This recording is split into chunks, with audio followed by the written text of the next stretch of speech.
नमस्कार। आजाद संवाद मीडिया में आपका स्वागत है। हम लोगों की आवाज रमेश पटेल। चोर कितना ही बड़ा शातिर हो, कोई न कोई सबूत छोड़ ही जाता है। राहुल गांधी का एटम बम के बाद एक और बम आया। साथ खबर पाने के लिए चैनल को सब्सक्राइब करें। नमस्कार, खबर विस्तार से। यह हाइड्रोजन बम तो नहीं है, लेकिन हाइड्रोजन बम से कम नहीं है। लोकसभा में विपक्ष के नेता राहुल गांधी वोट चोरी पर कर्नाटक आलंद विधान सभा क्षेत्र का बम फोड़ा।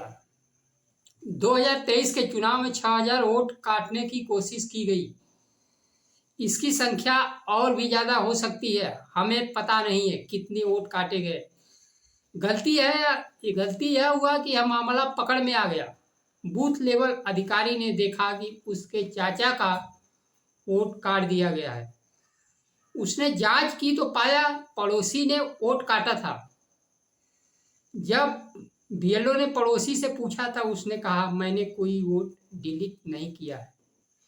असल में किसी और ताकत ने सिस्टम को हाईजैक कर वोट डिलीट किए थे। विपक्ष के नेता ने दावा किया कि आलंद में जिन वोटरों का वोट डिलीट किए गए, उसको हटाने के लिए दूसरे राज्यों का मोबाइल फोन का इस्तेमाल किया गया। कर्नाटक का वोट काटने के लिए महाराष्ट्र, हरियाणा, बिहार, देश के किसी भी कोने से बैठकर वोट काटा जा रहा है। राहुल गांधी ने मुख्य चुनाव आयुक्त ज्ञानेश कुमार पर वोट चोरों का मदद करने का आरोप लगाया। उन्होंने क्या कहा? ज्ञानेश कुमार वोट चोरों की मदद कर रहे हैं। कर्नाटक के इस मामले में जांच जारी है। कर्नाटक सीआईडी ने 18 महीने में चुनाव आयोग को 18 पत्र भेजे तथा तथ्यों की मांग की, लेकिन चुनाव आयोग ने जानकारी नहीं दी। एक राज्य का चुनाव आयोग केंद्रीय चुनाव आयोग से जानकारी मांग रहा है, लेकिन केंद्रीय चुनाव आयोग वोट चोरों को बचाने के लिए जानकारी नहीं दे रहा। ऐसा इसलिए किया जा रहा है कि इससे पता चल जाएगा कि कहां से वोट डिलीट किए जा रहे हैं। विपक्ष के नेता ने कहा कि पुख्ता सबूतों के साथ मैं अपनी बात कह रहा हूं। देश का दलित, आदिवासी, पिछड़े, अल्पसंख्यक चुनाव आयोग के निशाने पर है।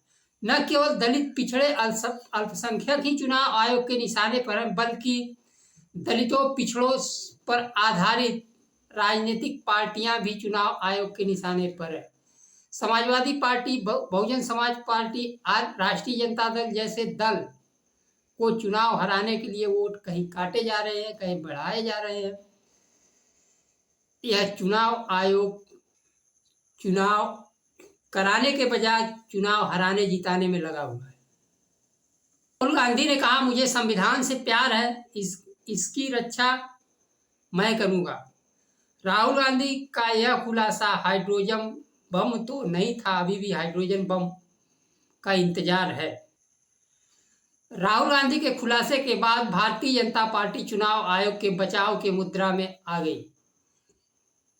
विपक्ष के नेता का सवाल चुनाव आयोग से है। चुनाव आयोग जवाब दे या जांच कराए, लेकिन भारतीय जनता पार्टी बचाव में आ गई। तो कहीं न कहीं इस वोट चोरी में भारतीय जनता पार्टी शामिल है। और विपक्ष के नेता राहुल गांधी का मानना है कि 2014 के बाद ऐसा कोई चुनाव नहीं है जिसको भारतीय जनता पार्टी ने वोट चोरी के बिना जीता हो। राहुल गांधी ने मांग की कि चुनाव आयोग कर्नाटक के सीआईडी के साथ जानकारी को साझा करनी चाहिए।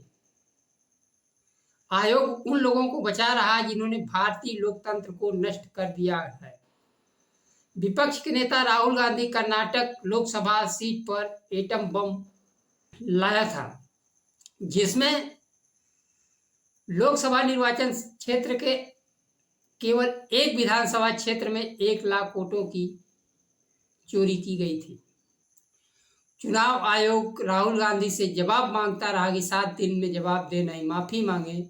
अब वहीं राहुल गांधी आलंद विधानसभा का बम फोड़ते हुए चुनाव है कि वह 7 दिन के अंदर कर्नाटक सीआईडी को जानकारी दे, जांच में सहयोग करे, नहीं तो देश के युवा मान लेंगे कि चुनाव आयोग चोर है।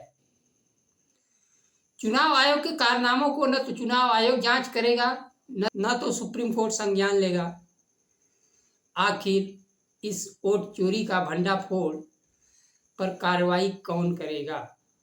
बिहार SIR में सुप्रीम कोर्ट ने तो पहले दिन कहा कि SIR में कोई गड़बड़ी हुई तो मैं पूरा SIR रद्द कर दूंगा।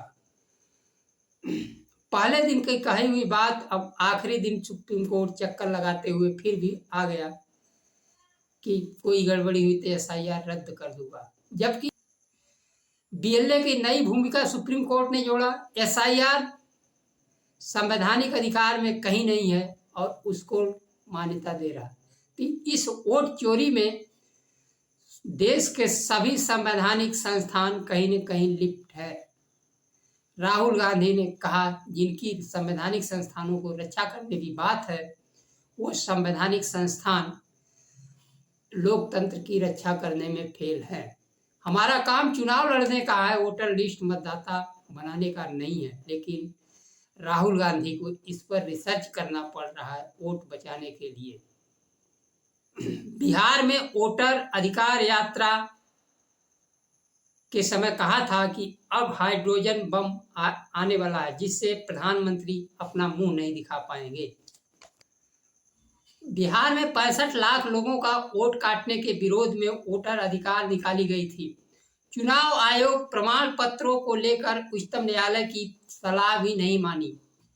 अंत में कोर्ट को आधार कार्ड पर आदेश देना पड़ा।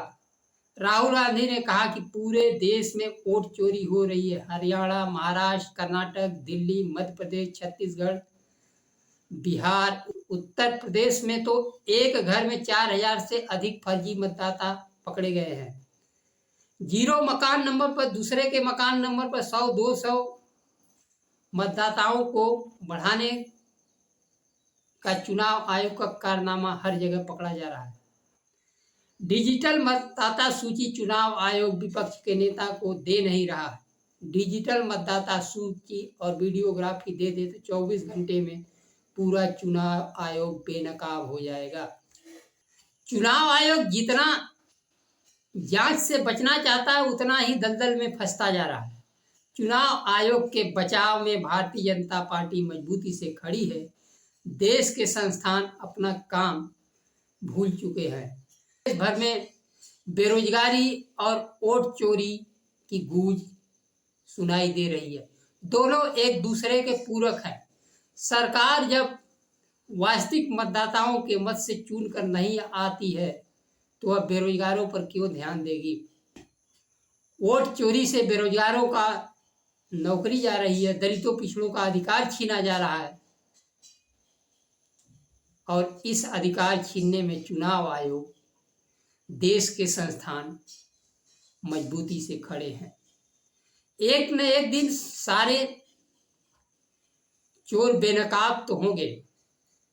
अब यह देखना है कि हाइड्रोजन बम कब आता है। आज के लिए बस इतना। नमस्कार। जय संविधान।